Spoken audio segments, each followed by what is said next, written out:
In my last sharing, I spoke about the question God asked Adam and Eve, where are you?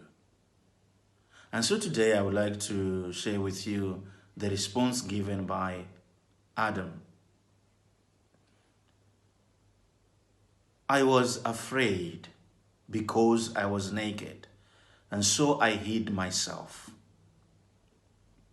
This response given by Adam can be a familiar response or a familiar feeling or thinking we may have in response to our relationship to God because of temptation and sin.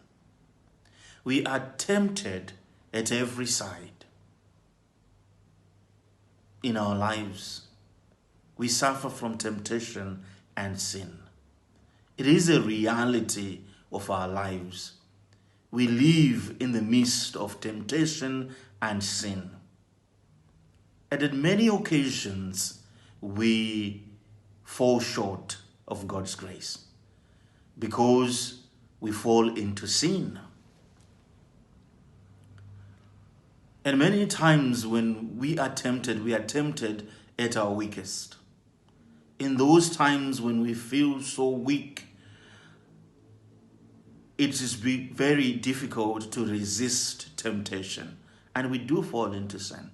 But it is usually what happens afterwards that matters the most. Our understanding of how God looks at us at that state, I think that's what is important.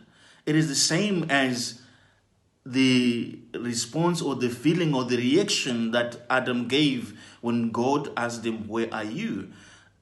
The immediate response was he felt naked and he was afraid. And so he had to hide himself from God.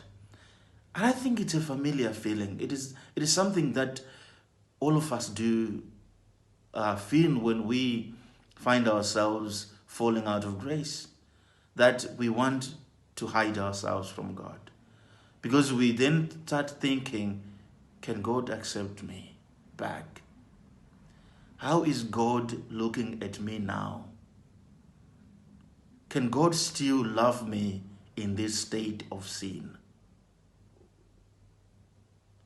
And so, my dear friends, I would ask today, what is your general feeling around temptation and sin and God's mercy and love?